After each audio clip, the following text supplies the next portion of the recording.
Every once in a while, usually in the spring, Mother Nature gets angry and lashes out with continuous severe weather. This year, it happened to line up with the time I had already set aside for chasing. This video documents the few days I spent out on the road in May 2019, including the May 20th high-risk event in Oklahoma. My name's Chris, and I've been chasing storms for over a decade. After almost 15 years working in public safety and as an engineer, I now work for myself, and that gives me the flexibility to chase peak season more often than I used to. I've decided to start sharing my chases, and this is the first video I've made about it.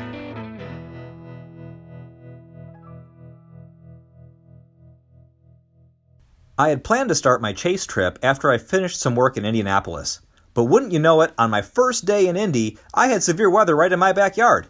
On Thursday, May 16th, this cell was moving southeast, west of Indianapolis, and became tornado warned at 6:06 p.m. I jumped in my truck and moved to intercept it, but I didn't factor in rush hour traffic. Stuck in gridlock, the core of a separate severe warned cell moved over me and all my traffic friends, treating us to a mess of rain, hail, and wind.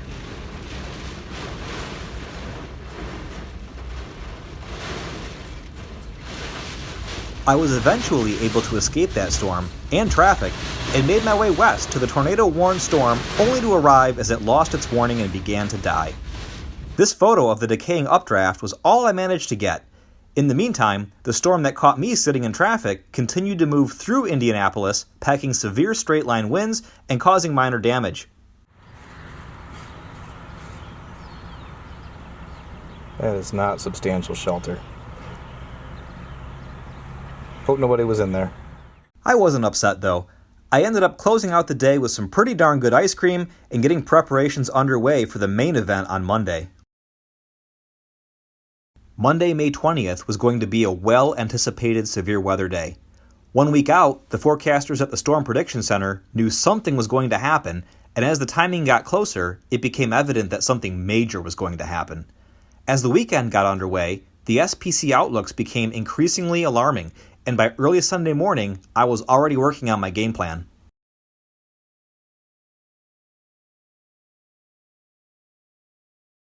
Hey everybody, it is Sunday, May 19th, and big things are forecast to happen out in the plains tomorrow. What I'm doing is trying to figure out where they're going to happen and when they're going to happen so I can get myself to the right position to be able to capture those and show it to all of you.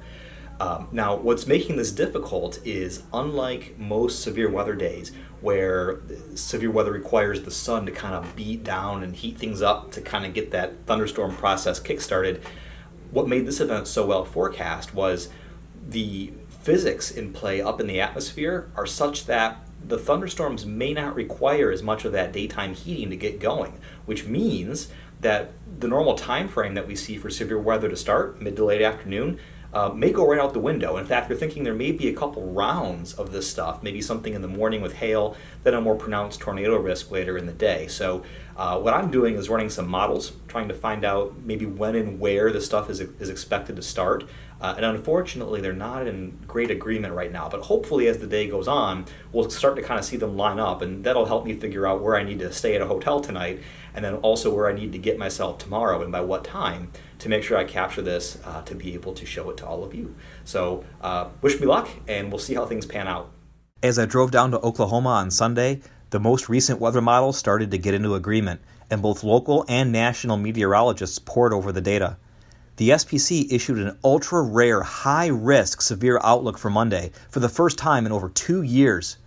The outlook contained a 30% chance of a tornado within 25 miles of any one point in the highest risk area, as well as a broader chance of significant tornadoes, which is a 10% or greater risk of EF2 through EF5 tornadoes within 25 miles of any one point.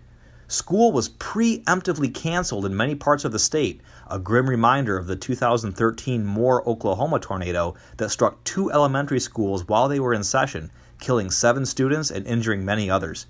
Needless to say, I didn't sleep well that night.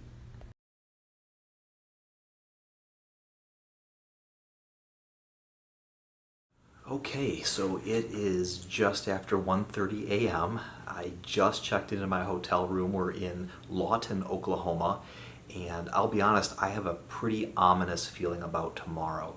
the Storm Prediction Center, the SPC, who's the group of the Weather Service out of Norman, Oklahoma, who manages the severe outlooks and probabilities, has issued a ultra rare, high risk outlook for tomorrow, or actually make that later today, regarding the severe threat that we're facing in this area. And it's actually been just over 2 years since the last time they used that designator, so people are paying attention. In fact, in their words, they are expecting a tornado outbreak tomorrow, and that's not a word that they just throw around. So we'll see what happens. We looked at the most recent run of the models. They are starting to agree now with what's going to happen and when.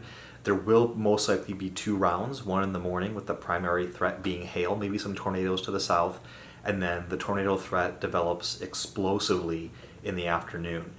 So we're going to position ourselves in western Oklahoma. I actually have a chase map after much deliberation. This is where we're going to end up tomorrow. The little blue star right here represents our current location in Lawton, and we have 2 options. We can go north or we can go south. Both show decent probabilities for tornadic cells in different ways. We'll see what the actual what nature chooses to do. So that's where we're going to end up. In fact, actually, it looks like the central to eastern part of the Texas Panhandle may actually get hit a little harder, but we're going to try to stay out of Texas. That would force us to cross the Red River, and this whole area has been hit repeatedly with significant weather the last couple weeks. So the ground is saturated. Flooding is going to be a major concern because these storms tomorrow are going to dump even more water on this area. So we don't want to chance it with river crossings and dirt roads and stuff like that. Not to mention that the road network out there isn't as good as it is here. So we're going to do what we can.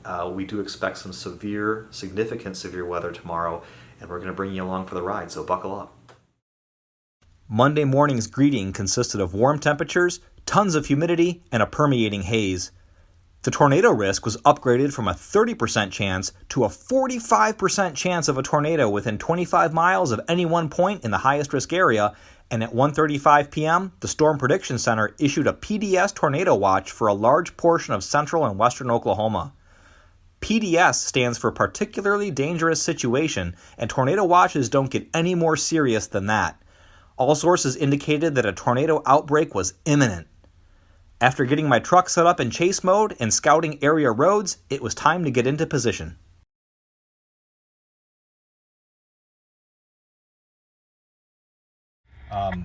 Right now we're looking southwest from a town called Cache. We're just west of Lawton, which is where I spent the night and where I came from. And there's all the models were saying right around 3 o'clock is when the stuff out here would start to explode. It's currently 2:57 Central Time, so right on cue we're starting to see some development. If we look at the radar over here, you can see these little blue crosshair is us, and there's a bunch of stuff out to our west. Some of it's already tornado warned, and there's some new stuff developing here just to our west-southwest, which is what we're keeping an eye on. Another chaser buddy next to me here. We're keeping an eye on that, and we'll see what that does. My goal for this entire chase is to stay on the east flank of this mess that's about to explode here, with the reason for doing so being my escape routes, in case things get dicey, is to go east and south. These storms are moving northeast, but their eastward vector is pretty slow comparatively, so that's going to be how we get out of Dodge if we need to.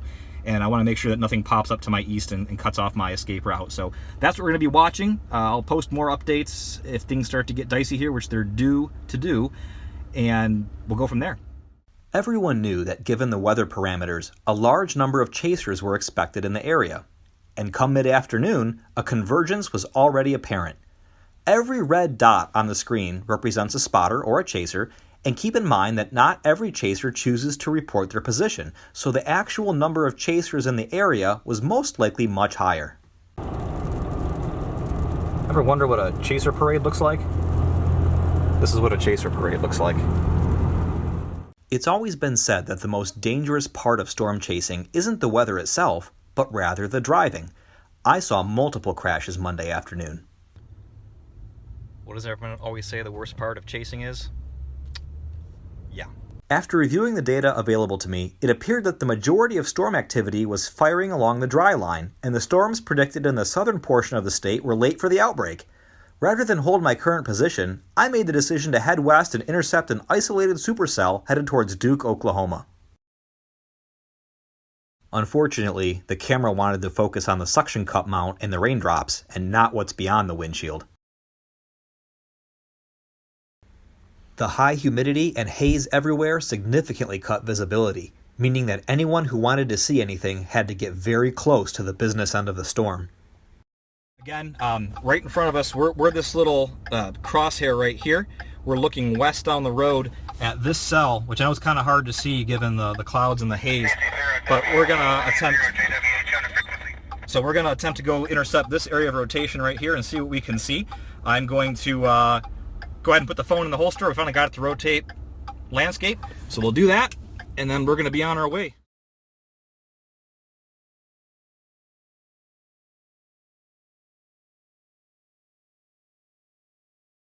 Despite manually focusing multiple times and even turning autofocus off, the camera decides it's going to do what it wants to do. Oh well, time for a new one.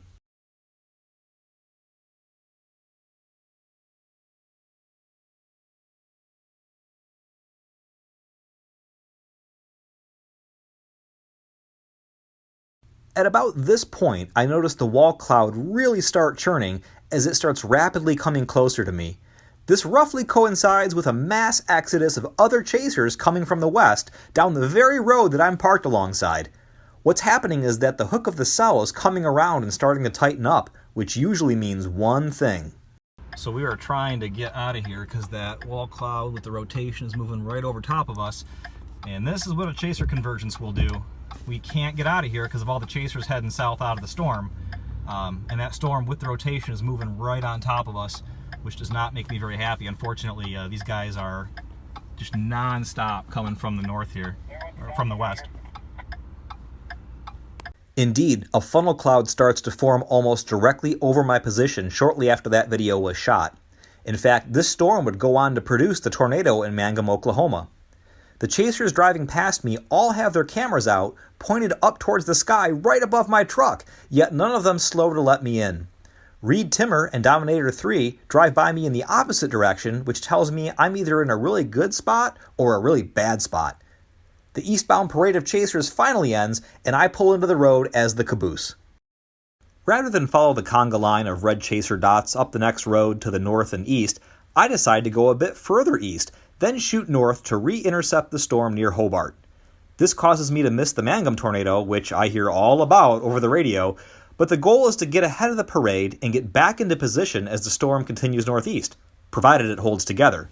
But hey, on a day that's forecast to have multiple wedge tornadoes churning up the ground all over the state, the conditions should be favorable for this thing to hold together for another 20 minutes or so, right? Wrong! As I approach Hobart, the storm appears to be weakening.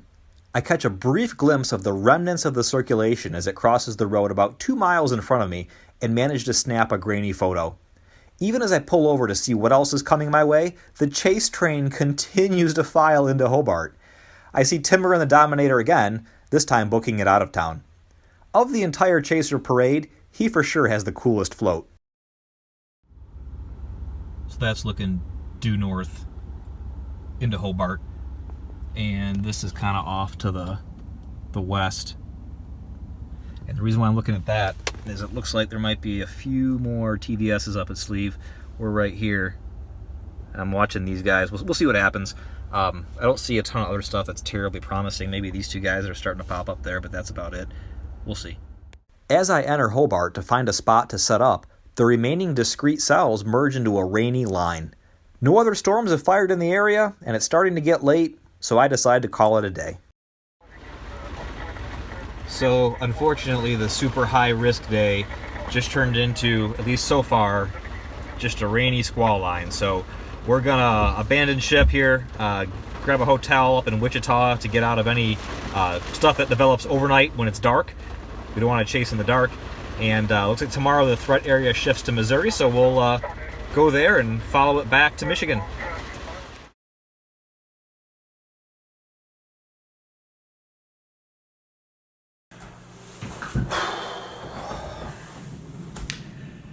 So today, the high-risk, well-anticipated mega tornado outbreak that fortunately wasn't. let me preface this by saying I'm very happy that we did not have a ton of significant, strong, long-track tornadoes like was expected. That is a huge win for the people of Oklahoma and northern Texas, because the concern of the folks that I ran into today was palpable, and it would have been awful had that actually panned out for them. So yeah, today didn't pan out the way that we thought it was going to. There was some initial convection around midday that turned supercellular. There was some good tornadic thunderstorms out in the Texas Panhandle, like we thought, and into extreme southwestern Oklahoma. And it kind of stopped there. We didn't get the explosive development across southern Oklahoma like the models had predicted. And what did form out west turned into kind of a rainy squall line by mid to late afternoon. So all in all, there was only 20 tornadoes today in the country, and it was not the mega outbreak that was predicted. So that's a good thing. Now, before anyone starts harping and railing on the Weather Service, the models were predicting it. It's important to remember that the models and the forecast tools were saying that these ingredients were there, and they were. And what I think saved the day for people in Oklahoma was something called a cap that didn't break. The storms weren't able to initiate, because had they been able to, we would have seen that explosive popcorn supercell tornadic mess that was being predicted. So all in all, the majority of the activity was kind of centered on the west side of the state and later on in the very northeast corner. And we intercepted 2 tornadoes today. Actually, it was the same tornado that we intercepted twice. The first time, it was a supercellular tornado a storm that was tornado warned all by itself, which is kind of textbook, the sort of storm you want to be on. And we were not I was not the only chaser with that idea. There was a huge chaser convergence today, which, given the way that this setup was forecast and talked about, makes sense. But there were hundreds, if not thousands, of storm chasers out there. And that first cell that I set up on, as I was getting the tripod and camera into position, the storm took a hard right turn, and that rotating wall cloud started coming directly for me. So I actually got chased. So threw the tripod and camera back in the truck and went to get out of there, and wasn't able to do so because of the mass exodus of chasers coming from the storm, either trying to get out of the way or reposition or whatever it was they were trying to do.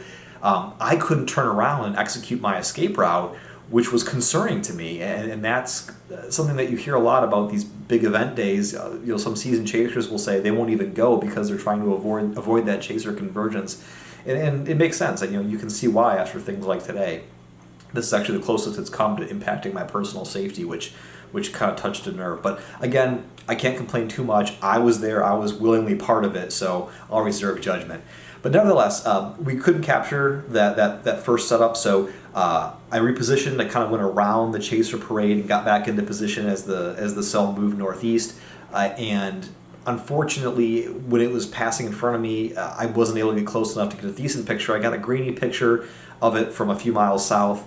Not the best, but it's better than nothing. And that was pretty much it, because the tornadic cells stopped after that. It just kind of merged into a rainy, squall-liney mess, and then flooding became the main concern after that. So we got out of Oklahoma. We went north. I am now in Wichita, Kansas for the evening, where it's also storming.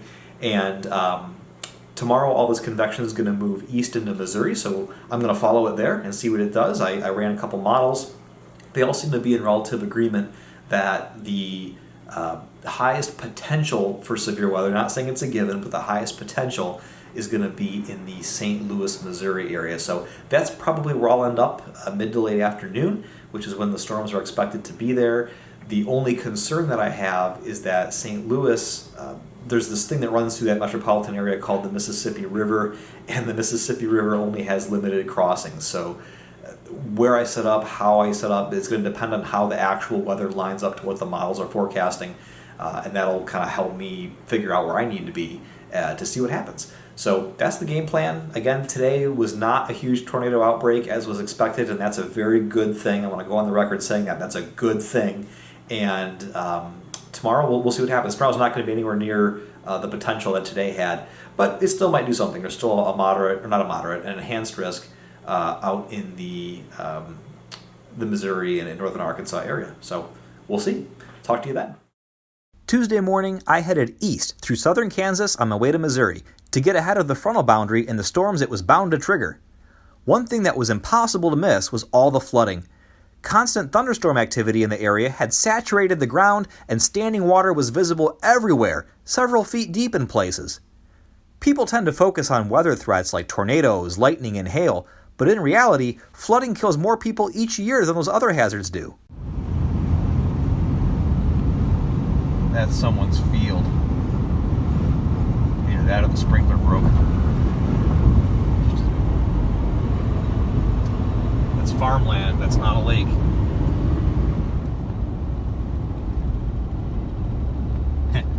We're not in Kansas anymore. The trip through Kansas into Missouri showed me some fascinating cloud features and beautiful rural scenery. Unfortunately, the very areas I drove through would be hit hard by severe weather the following day, including tornadoes, which would leave 3 people dead and many more injured. As I began to catch up to the front, the ingredients were coming into play for severe weather again.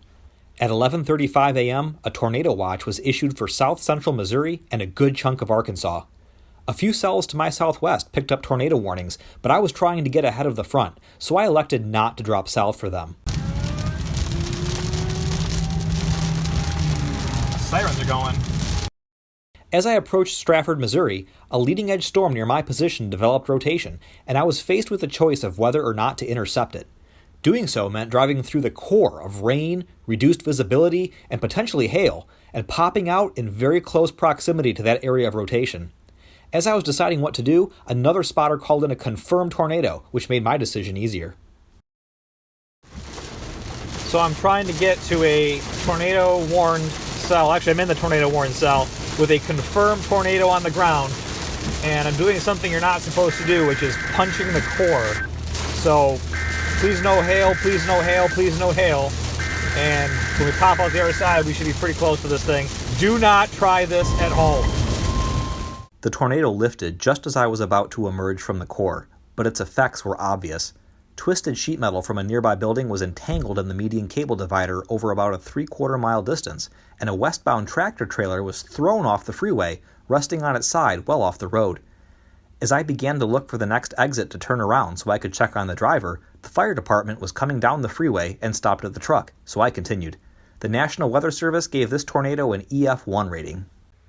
A crew from Live Storms Media was just a few minutes ahead of me, and they caught the tornado as it crossed I-44 directly in front of them. They posted a brief video of it, which you can see on YouTube. As I moved on toward the St. Louis area, I managed to stay ahead of the fast-moving front. As I approached St. Louis from the west, another storm started exhibiting strong rotation, prompting yet another tornado warning dangerously close to the city.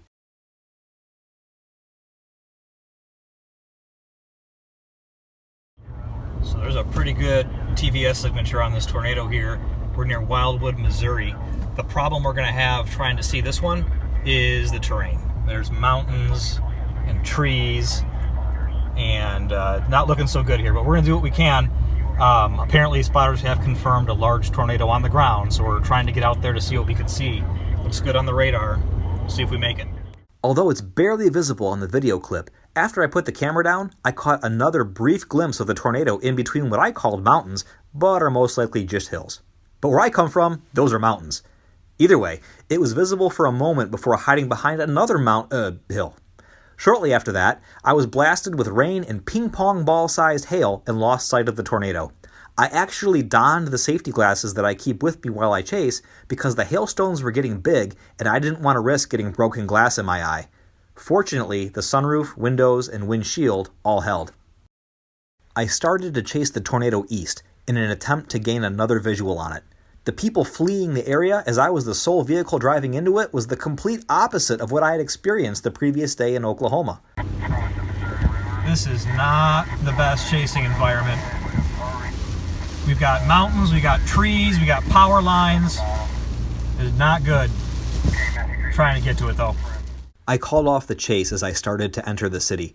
The tornado was rated EF1 and produced damage just west of the Spirit of St. Louis Airport.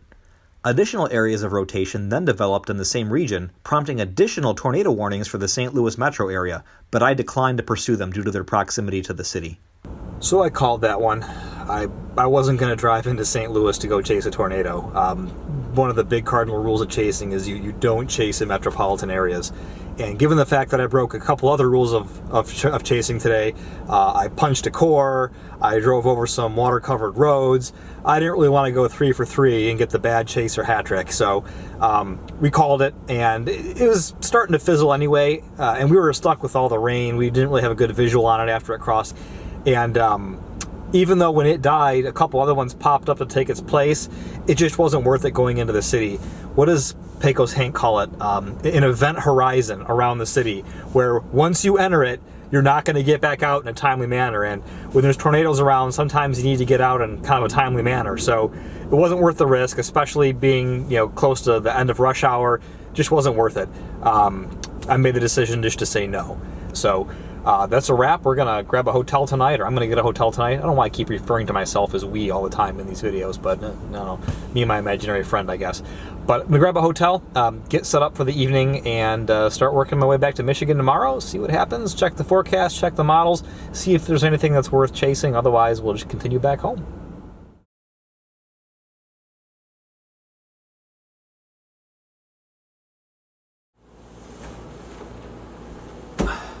That's a wrap. That's going to be the conclusion of Storm Chasing Vacation Spring 2019. There's not a whole lot of severe weather forecast for tomorrow, so I'm going to work on making my way back to Michigan. The only thing severe that may happen in close proximity to me would occur in this hotel room if I can't get the stupid air conditioning unit to shut off. It's about 60 degrees in here and it won't listen to the thermostat, but that's a separate issue. All in all, today, things panned out pretty close to the way I expected them to. I didn't show this last night. This is the forecast drawing that I made before I went to bed. And it shows my target areas for today, both the first batch of storms as well as the finale up here in the St. Louis area. And that turned out to be pretty accurate. So hopefully, I haven't heard any reports yet. Hopefully nobody got hurt. Hopefully there wasn't any property damage. We'll see how that pans out. But things went as expected. The targets were pretty on today. Now, that said, all in all, the trip I think went pretty well.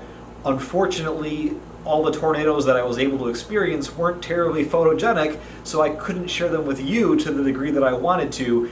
Between some of the haze and the chaser convergence in Oklahoma, and then today in Missouri with the rain and some of the terrain and other compounding factors, I just wasn't able to safely get cameras set up in time to record those in a safe manner. So I was able to see them. I can confirm there was tornadoes. Unfortunately, that doesn't do much for you guys, so I apologize for that. But if I go out chasing later this year around Michigan, or if another significant setup presents itself, I'll make sure that I bring my cameras along, and hopefully we'll put another video together that I can share with all of you. So I can't thank you enough for watching, for sticking it out. Hopefully you found something interesting in this video, or at least entertaining, and as I make more of them, hopefully you'll watch those too. So thanks again, have a great day, and we'll talk to you next time. Except that's not the end. Kind of like at a rock concert where the first ending isn't the real ending. So here's the encore. I was wrong. As Wednesday progressed, forecast guidance was strongly suggesting another explosive setup in Missouri and west central Illinois. After driving halfway back to Michigan, I decided to prolong my trip one more day and backtrack to the Peoria, Illinois area, where a line of semi-discrete supercells were forecast to fire later in the day. I set up in Brimfield, Illinois, and waited for the storms to fire. Small cumulus fields would pop up, drop a few sprinkles, and quickly fizzle out. This went on for about 2 hours while tornado-warned storms lined up like a train to my southwest, including the one that would eventually devastate Jefferson City, Missouri after dark. As the sun was quickly setting, I decided to throw in the towel. Instability was still high, but the storms just didn't feel like showing up. I booked a hotel in Bloomington, brushed my teeth, and got ready for bed. On a hunch, I had brought my weather radio up to my room. I set it to alert mode, and as soon as I was drifting off to sleep, it alerted like an agitated in-law. There was a tornado warning for my area. The storms did show up. They were just fashionably late. Radar confirmed a slow-moving TVS northeast of my location, so I moved to intercept. Chasing at night can be very dangerous, and I do not recommend doing it. Fortunately, in my case, the near-constant lightning show backlit a very obvious wall cloud as I approached Fairbury, where local law enforcement had just reported a funnel cloud. The lightning revealed lots of scuddy lowerings, but nothing appeared to protrude from the area of the wall cloud. As I checked radar again, I noticed that the storms to my southwest had formed a line with a distinct bowing segment. This almost always means significant straight-line winds, especially at the front of the bow. I abandoned my location in Fairbury to get back west and attempt to avoid the bow echo. As I retreated, positively charged lightning crashed all around me, including one strike just off the roadway that was so powerful I felt the shockwave from the thunder in my chest through the closed windows and doors of my vehicle. As I raced back towards the hotel, I was clipped by the top segment of the bow. Driving rain made it impossible to see just 50 feet in front of my truck, even with treated glass and wipers on maximum speed. The wind was measured along the bow echo at 80 miles per hour, which is the same as an EF0 tornado, and that, coupled with the relatively open, flat country, made it difficult to stay on the road. I was cautiously watching a tractor-trailer in front of me, hoping it didn't get blown over. I made it back to the hotel just after 3 a.m. and got a few hours of sleep in before finishing the trip back home. In the end, it was 3 full days of chasing, over 3,000 miles of driving, 3 confirmed tornadoes, 1 gusty bow echo, enough car karaoke to make James Corden blush, and beautiful scenery everywhere I went. I'd like to give a special shout out to all the great people I had the pleasure of running into along the chase.